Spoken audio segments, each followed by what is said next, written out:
Well, this is it. The show ended with this episode, and for my money, not a moment too soon. Let's see what our exit episode looks like. Morning, Hugo. Hi, Joyce. Isn't it a glorious day? It's one of those mornings when you want to run barefoot through a meadow. They may cancel Undercover Woman. And right off a cliff. I guess we're announcing the cancellation of the Betty White show by canceling Undercover Woman. It's just idle gossip, Fletcher. Let's forget about it and get to work. Right. We've got a terrific show this week with a lot of action, including a fantastic high-speed motorcycle chase. Listen, can I wear a helmet? Last time I got bugs in my hair. It could have been worse. If you smile while riding a motorcycle, you stand a good chance of getting bugs in your teeth. Don't ask how I know that. Actually, we're going to need 2 stunt people this week. Tracy and Joyce are both in the chase. Oh, no problem, John. I know a great stunt man. My buddy, Horst Limbunsky. Yeah. He's a little wacko, but he's great. One time, I saw him leap over 2 burning cars and crash through a brick wall on foot.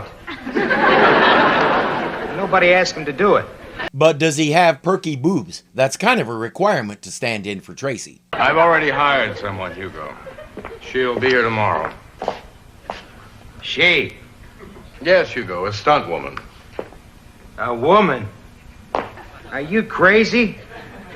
Falling under trains, jumping from buildings, getting set on fire, that's man's work. Whoever invented the phrase man's work should have been kicked in the man's work right before he thought of it. I'm ashamed of you. I mean, if you can be my stunt person, there's no reason in the world why a woman can't be Tracy's. I approve, John. Thank you, Joyce, but it was necessary. Hugo's fine doubling for you, but we could never pass a man off as Tracy.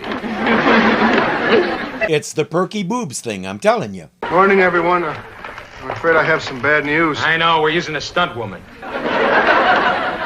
If it's about being canceled, we've heard the rumor. It's more than a rumor, Joyce. The network is rushing into production with several new shows. Which is something that happens all the time. Sometimes it means this show is getting canceled, sometimes it doesn't. This time, apparently, it does. They need to come up with ideas to improve this show, but nobody has any. Doug thinks maybe talking to the head of the network and promising some changes might save the show. John, is the man from the network here yet? You don't see him, do you? Hey, John, come on. There's no reason to snap at anybody. I'm sorry. He doesn't mean it, Fletcher. We're all just a little nervous about this meeting. Good morning, everyone. Is the network guy here yet? You don't see him, do you? And stuff like that right there is why our show is getting canceled. The jokes are old, not to say hackneyed. I'm reminded of the way Captain Nice kept recycling old Get Smart jokes without making them funny. Hi, Hi, I'm Hugo Muncie. I'm Audrey Bauer. It's nice to meet you. It's nice to meet you. Call me Hugo. Call me Audrey. This must be my lucky day. Mine, too. I'm surprised we haven't met before. Well, better late than never. I'm your new stunt woman. Go suck an egg. Hugo is supposed to be silly and funny. For our final time out, he's the biggest jerk on set. Not only is she taller than he is, she's more confident. I think his delicate little masculinity is threatened by the big mean lady. In this script, you gotta fall off a motorcycle. Do you think you can handle it? Of course I can. Can you? Look it, sweetheart. I was falling off of motorcycles when I was 6 years old. Oh, that explains a lot. She's also better with the comebacks. Hugo can feel his huevos shrinking even as they speak. He wants to talk to John man to man, but it's irrelevant. Doug just came in with the official word next week's episode is the last one. They were supposed to have a meeting with the head of programming for the West Coast, but he had already made up his mind and told Doug to go deliver the bad news. John and Joyce are at the gang's favorite bar discussing the fact that in spite of everything, they enjoyed working together. What makes a dame want to take a job like that? Whatever happened to old-fashioned girls? I don't understand women anymore. You know, there are days when I'm the only one in the commissary wearing a bra. That's our Hugo. John and Joyce really don't want to listen to anymore, so they're ready to leave. That'll be $6.50. Oh, I seem to have come out without my wallet. Hugo. Sorry, Jen, I only got a couple of bucks. I didn't bring my purse. Now what do we do? No sweat.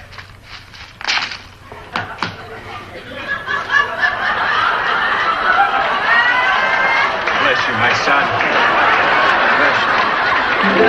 That is the Hugo we've come to love. I think I'll miss Mitzi and him the most. The rest, not so much. Well, maybe Doug. In this scene, Tracy and Joyce are involved in a fight in this warehouse. We get close-ups of their faces, and then you and Audrey will be hit from behind with these bottles. Fine by me, John. Think you can handle it? Well, my head may not be as fat as yours, but I think I can manage. We'll see if I get into any copyright trouble for letting this run, but it's one of the best scenes in the whole series, and after enduring the last 13 episodes, you deserve to see something good. Piece of cake. Oh, yeah, sure, when you just tap yourself, but this is hitting. You call that hitting? This is hitting. Audrey! And I didn't even feel that. Well, I bet you'd feel this. Hugo! To me, that felt good! To you, it was. Hold it! If that had been on pay-per-view, they would have called it the bean-bashing bottle battle of the century. Joyce, John, I've just had a tremendous brainstorm. Now there's a tempest in a teapot. John, the top network brass are in town right now, including Mr. Chase himself. So? Well, I was thinking maybe if Joyce would have a party. A really elegant party. We've seen that she does throw a really good party, and it's for a good cause, which is to say her job. Maybe we could invite Mr. Chase and convince him that the West Coast guy was wrong. How? By crawling? By begging? By swallowing our pride and groveling? If need be. Well, I'm certainly game. You do what you have to do, even if it turns out to be another stale joke that's been done 100 times. Oh, that must be Mr. and Mrs. Chase.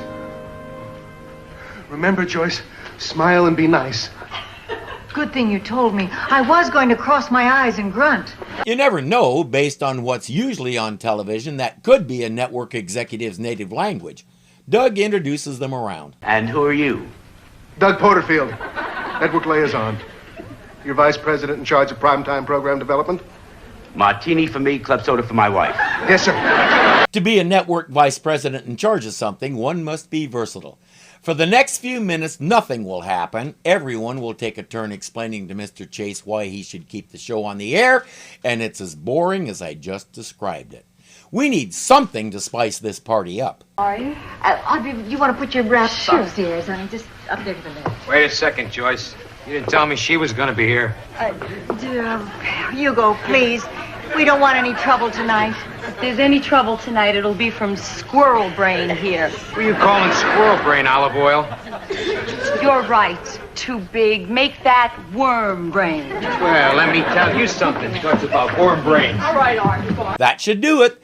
John was just explaining how they're all one big happy family, even though he and Joyce are divorced. You see, first and foremost, we try to make a statement about humanity without ever losing sight of the fact that we're dealing with people. I didn't hear anything. Feet first is easy. How about head first? As he said, they're one big happy family. That right there is what you call sibling rivalry. I suppose there's nothing I can say now that would persuade you to keep Undercover Woman on the air. Much as I hate to, I am keeping it on the air. You are? But not by choice, believe me. I personally think Undercover Woman is childish and moronic. But there's been a tragic accident on the show I chose to replace this one. Oh, I'm sorry. What tragic accident? One of the chimps died. Well, whatever the reason, the show isn't canceled. Let's celebrate. Oh, no, I forgot all about that. It's okay. Stunt people have their own way of celebrating. You all right? All right. I think we're in love. Yeah. Actress Pat Sturgis played Audrey, and she was very good. I couldn't find any more information about her, which is too bad. Based on her performance here, she seems like she'd be an interesting person. Oh well. Did you two really jump off the roof? Sure did. You know you both are crazy. You could have been killed. I know. Luckily, I landed on Hugo. No, you didn't. I landed on you. Oh, no, you didn't. It landed on somebody. We all know who it was, so just do it.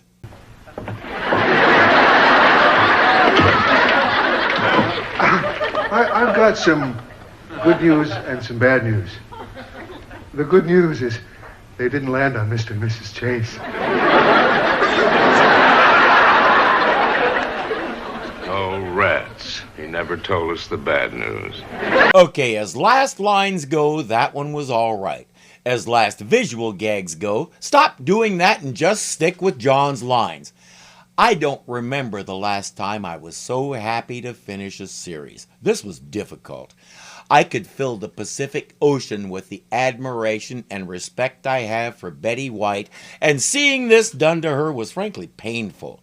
She's pictured as a sad, lonely figure who's still mooning over the husband she used to have and wants back. She's always in his face about it, even though she knows he doesn't like it when she does that. She spent 14 episodes trying to transform him into something he's not, and it just was not funny. I found her character a little pathetic. The best thing the powers that be could have done was revamp the show and call it something like Mitzi's Place. She was the real star of the scripts. She got the best lines, the best situations. One idea would be to cancel this show and make a spin-off featuring Mitzi, but that would have been way too much work.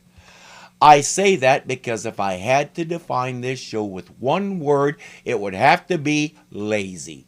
There's nothing new here. The jokes are all recycled. The divorced people forced to work together scenario is also recycled. And none of it is recycled well. We had 3 months of low-hanging fruit and easy answers, and the public didn't buy it. UHF was around by this time, and people were enjoying the expanded range of shows they could watch. Cable was making its way into households as well, so the big three networks didn't have viewers by the short hairs anymore. If the networks weren't going to give us good programming, suddenly we had loads of other options. HBO was just one of them. As I said, UHF channels made a big push for market share and got it. If you don't know what that is, until the early 70s, television dials had 13 channels, of which usually maybe 3 or 4 had something on them. The dials also had a spot between channel 13 and channel 2 that said UHF. With the right antenna, set it there and turn another dial and you could tune in channels 14 through 83, and once potential broadcasters discovered they could use those channels, TV programming exploded. That meant the networks either had to start making better shows or keep being lazy and surrender a big chunk of market share.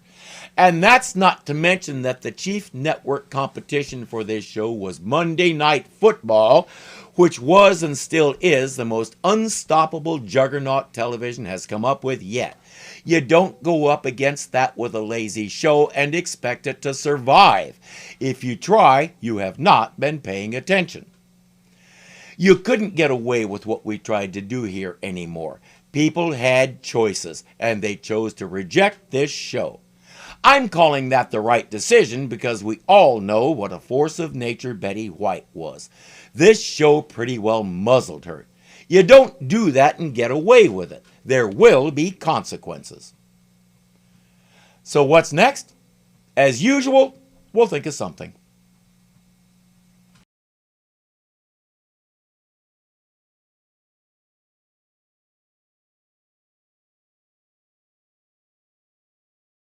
He already made up his mind and told that guy, good grief, I could feel that deteriorating, and told Doug to go, the guy, jeez. And after enduring the last 3 episodes, 13, good grief, I can count to 1,